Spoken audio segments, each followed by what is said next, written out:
Good morning, student. Here we start last chapter 27, our life and environment. इस particular last chapter में हम लोग देखेंगे किस तरीके का एग्रीकल्चर और कैटल रेयरिंग ऑन एनवायरनमेंट किस तरीके के इफेक्ट होते हैं, major component of industry, types of industrial based, फिर eco friendly technology, major important national and regional environment issue हम देखेंगे। ठीक है, man has been interacting with nature since Asian time. हम लोग नेचर से एशियन टाइम से ही जुड़े रहे हैं। ये पुराने ज़माने में जब हम नदी के किनारे पर लोग रहते थे पानी के लिए, ठीक है, तो हमारे बहुत पहले से ही इंटरेक्टिंग होता रहा है नेचर के साथ। In earlier time main needs were limited. जो शुरुआती टाइम था इंसान की ज़रूरतें कम थी, बट लेकिन अब और ही हैज़ यूज रिसोर्सेज जैसे वाटर, लैंड, एयर, वेजिटेशन आज वेरी जुडिशियली, बहुत न्यायपूर्ण तरीके से वो यूज़ करता था। ड्यू टू द इंडस्ट्रियलाइजेशन, जैसे जैसे इंडस्ट्रियलाइजेशन बढ़ा वैसे वैसे इंसान की भूख भी बढ़ी और उसने मिस यूज़ करना चालू कर दिया। ठीक है, अब देखें this imbalance that result in dangers of life of man and all organism. इसी के कारण सारे लोग इन डेंजर में आ चुके हैं, सारे लोग खतरा बहुत रहे हैं।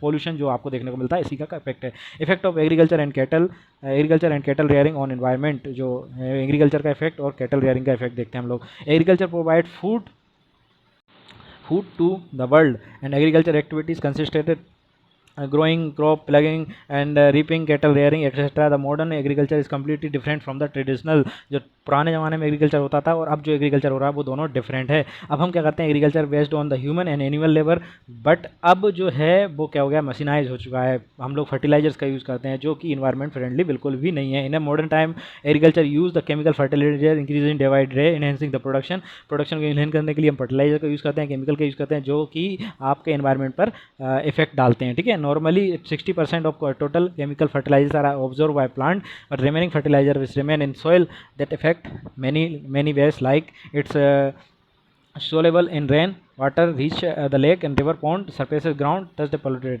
मतलब जो 60% तो पोल्यूशन जो केमिकल है वो पेड़ों के द्वारा ले लिया जाता है, ऑब्जर्व कर लिया जाता है, लेकिन 40% जो है मिट्टी में रह जाता है, फिर वो पानी से रिवर और इनमें चला जाता है, उससे फिर वाटर पोल्यूशन होता है। Every year farmer have a face problem of paste, insect and diseases.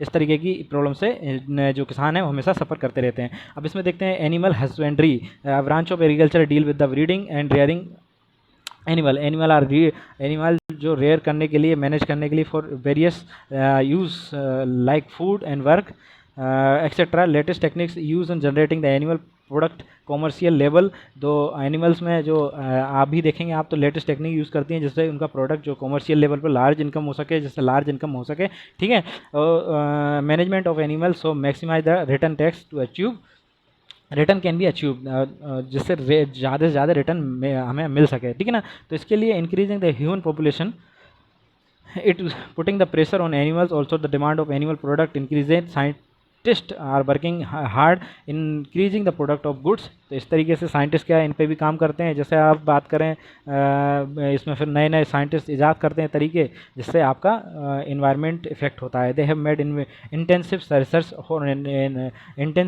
Animals, they have been successfully in the most cases of rearing good breeding of sheeps and increase the production of wool. उन्होंने इतने इस तरीके की breed बना ली है सीप्स की जिससे वूल का प्रोडक्शन बढ़ा है। आर्टिफिशियल रिप्रोडक्शन स्टार्ट कर दिया है जो क्लोनिंग बोलते हैं। क्लोनिंग क्या होता है बेटा, क्लोनिंग क्या होता है इसको समझो थोड़ा सा। क्लोनिंग क्या होता है, एक कोई भी आपके अंदर से एक, जैसे आप हैं, आपके अंदर आपकी बॉडी से कोई पार्ट ले लेंगे और उस पर फिर ट्रीटमेंट करेंगे केमिकली, और उससे बॉडी के कोई भी एक सेल्स है, ठीक है, सेल से नया आपकी की तरह दिखने वाला एक इंसान खड़ा कर देंगे, बना हुआ हंसता खेलता। मतलब इसमें आपको फर्टिलाइजेशन की ज़रूरत नहीं पड़ेगी, आपको रिप्रोडक्शन सिस्टम की ज़रूरत नहीं है, डायरेक्ट आप लेब में अपने जैसा एक इंसान पा सकते हैं। इसको बोलते हैं क्लोनिंग, जो आपके पास सबसे पहले सीप पे हुई थी। ठीक है, latest research focus on the economical lucrative breeds, it's में Leeds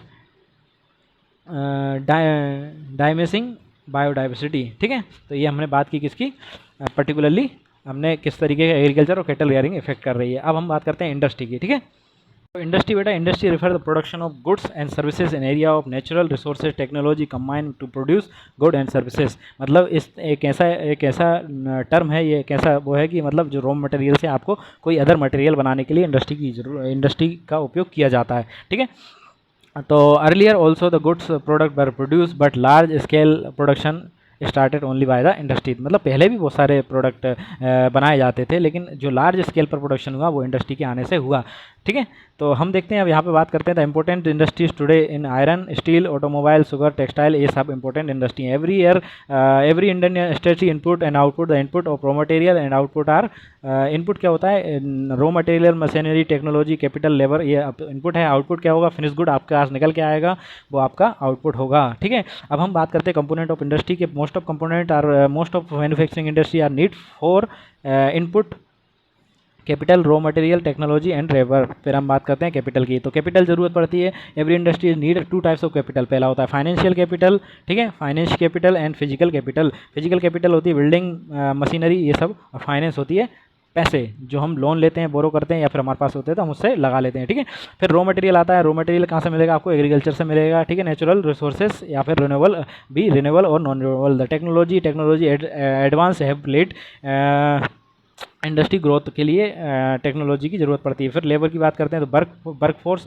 labour unions form W who negotiate that their wage and work to with their owner. तो जो वर्क करेंगे जो आपकी इंडस्ट्री में, वो लोगों की ज़रूरत पड़ती है। फिर आता है प्रोसेस ऑफ मैन्युफैक्चरिंग गुड्स। तो इसमें इन्वॉल्व करती है प्रोसेस। पहला होता है असेंबली।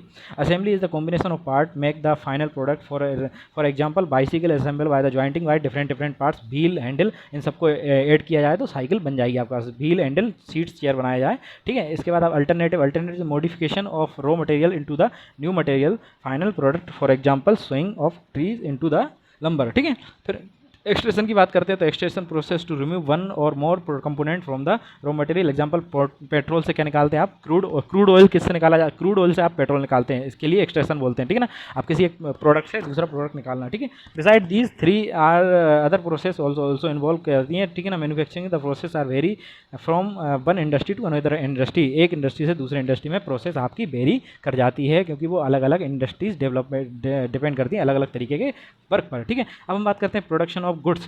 तो production of goods date back to Asian time, बहुत पहले टाइम से ही रहा है। ठीक है, तो अब देखें as the civilization of growth the production improve that because improvement of, for example the fibre taken from the different sources of are process to cloth. Other important fibre are cotton, jute, silk, wool, ceramic, synthetic material are use for the use in fibre, nylon, polyester. पहले हम लोग cotton के कपड़े पहनते थे तो उसमें हमें ज़रूरत पड़ती थी, लेकिन अब धीरे धीरे नायलॉन का यूज़ होने लगा, पॉलिस्टर का यूज़ होने लगा।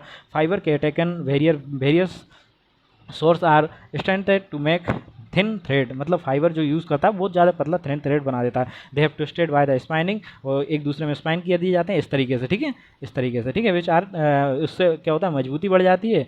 The twisted fibre is called yarn, which are woven और काइनेटेड टू मेक फाइबर। ठीक है, तो ये इस तरीके से ट्विस्टेड फाइबर बनाए जाते हैं जिससे स्ट्रेंथ भी बढ़ जाती है। इसके बाद आता है planning and management. Planning at every level ज़रूरी होती है। National level planning, government has key roles in individual level, management and board role is vital.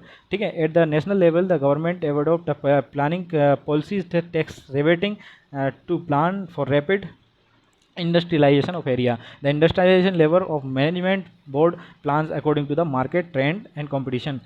तो इस तरीके से हम लोग प्लानिंग करते हैं, जैसे कि मार्केट में किस चीज़ की डिमांड है उसी तरीके के प्रोडक्ट बनाए जाएँ, उसी तरीके की चीज़ें बनाई जाएँ। Management is superior monitor overall the production process, it also coordinate the different sector of country. Management क्या जरूरी होता है, आप डिफरेंट जैसे मान लीजिए, आप एग्जाम्पल के लिए देखो प्लानिंग क्या होती है, जैसे मान लो कि आपको गुड बेचना है, आपने एक गुड बना लिया, आप एक गुड बना के तैयार हो, लेकिन अब वो मार्केट में उसकी डिमांड ही नहीं है, तो वो प्रोडक्शन का कोई मतलब ही नहीं है। तो प्लानिंग देखी जाती है, मार्केट में किस चीज़ की डिमांड है उसी तरीके से प्लानिंग की जाती है, फिर उसको मैनेजमेंट किया जाता है, कहाँ हम इसको बेचेंगे। तो एक मैनेजमेंट का एक दोनों टर्मोलॉजी को आप इस तरीके से उदाहरण से समझ सकते हो। ठीक है ना, तो ओवरऑल प्रोडक्शन में मैनेजमेंट का बहुत ज़्यादा की रोल होता है। ठीक है, अब यहाँ से बात करते हैं, हम लोग बात कर रहे हैं कि ना, जिसमें arranging the skill labour production. जैसे हम बात करें कि हमें कोई एक मोबाइल बनाना है, तो मोबाइल हम देखेंगे कि मोबाइल किस तरीके के चल रहे हैं मार्केट में, फिर उसके लिए मैनेजमेंट करेंगे, उसके लिए स्किल्स वर्कर लेकर आएंगे, टेक्नोलॉजी लेकर आएंगे। ठीक है, अब इंडस्ट्रियल बात आती है इंडस्ट्रियल वेस्ट की, तो ये हम लोग नेक्स्ट लेक्चर में देखेंगे। Thank you.